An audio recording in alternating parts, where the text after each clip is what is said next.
Toffifong or Heshepille21. Congrats to this pile of shit. Keep going, Dr. Scam Clownface. Nodipo _ says, he insinuates there that I am taking cocaine right in front of the exit scam. _TTK100 says, arrest Julian Hosp. Why? Hey, I'm Dr. Julian Hosp, CEO of the Cake Group and its retail arm, Bake. What a whirlwind year it was last year, and now it's our 5th year milestone. So I thought I'd take the time to answer some of your most difficult questions. Are you ready? First question. Does Julian Hosp have an actual medical degree? I do. I don't know exactly why on Twitter especially, people sometimes believe I'm not a medical doctor. I graduated from the Medical University in Innsbruck. I think I have even posted my medical degree somewhere on Reddit. That rumor, I don't know, keeps spreading. I always say this, an Easter day keeps the doctor away. I wouldn't want me to operate on you, though it's been quite a while. What made you agree to be in that rap video? The video is together with Sido and Savage. We recorded that at the absolute hype of the 2017-2018 bull market. So it's 6 years ago now. Yeah, it was just a lot of fun. I wanted to, do something together. They wanted to do something for crypto. It was a really good match and it was great fun. How many times have you cried in the last year? Great question and a fair question. Fun fact, I remember I once went to a self-development seminar. And my goal at the self-seminar, at the improvement seminar, was to cry once. And that was pre-kids. For some reason, I just couldn't cry. I don't know, wasn't in touch with my emotional side. But since I have kids, way closer to my emotions, I don't know, in the last year, couldn't even count. Sometimes out of joy with the kids, sometimes just out of anger and frustration. I would definitely say probably more than 10 times. Real men can cry. But now that I've won the winding up application, no more tears to cry. What would you have done if Cake was wound up?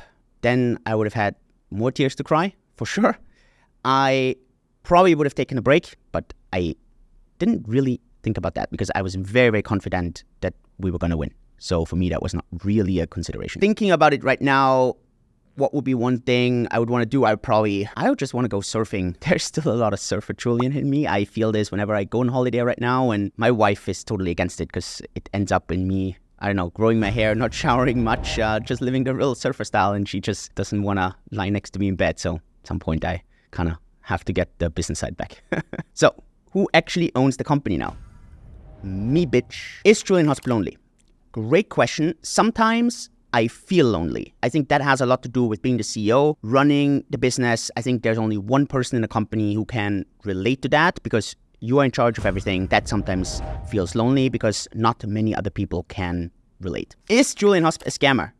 No. I think in the crypto space, the word scammer is an inflationary term that gets used by literally anyone about anyone else that they don't like. As soon as you ask people about the specifics, they really struggle in giving answers on what this actually means. On the company side, for example, we have transparency reports. We are super clear on proof of reserves. We show all the time where our funds are, where the yield is coming from, where the returns are, and people don't care. They just don't like something. So the easiest thing is just name calling, and they call it a scam, or they call you a scammer. It's what the industry brings with itself. It's the good and the bad sides. Why does Julian Hosp post thirst trap photos online? Who are they for? What is that? What is a thirst trap? What is a thirst trap? Well, for my 2% female following that I have, because 98% are male, I assume. Okay, if you don't post your workout, you didn't work out. Who are they for? For you. Is Julian Hosp hard to work with? I do think so.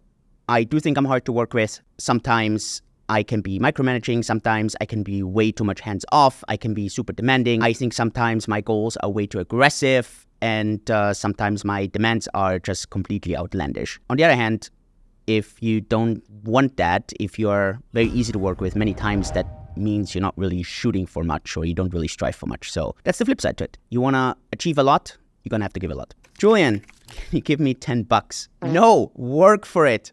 Let's go. Be useful. Okay, the most famous person that would pick up a call right now. 2 famous people in my contacts. The crypto-specific person is Michael Saylor.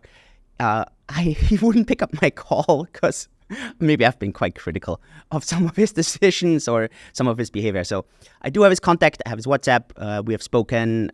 Let's say at the moment, it's a bit more quiet. The most famous person that I have in my contacts that I could call and would pick up. I don't want to name him, but it's a very, very, very famous book author. He has everyone else on speed dial. So if I would need to get in touch with someone super, super, super important, could even be a US president or something, that person would be able to do it. What happens to Cake now? Are you closing Cake down? So Cake is definitely not going to close down. As a good entrepreneur, as a CEO, you obviously want to balance your income with your expenses. So I want to give this a 90-day game plan. I want to then evaluate where are our services. Which of the services should we keep? Which of the services shouldn't we keep? Where are our costs, where are our expenses, and how is this in relation? I think in a worst case, we just have to go and look at, okay, what are the expensive services from an AML perspective, KYC perspective, from a data perspective, from an ops perspective, and on the other hand, what are the things that really make us the most money? And let's double, triple down on those and just keep it leaner. But that doesn't mean I would close down the company. So it just really depends a bit on the results.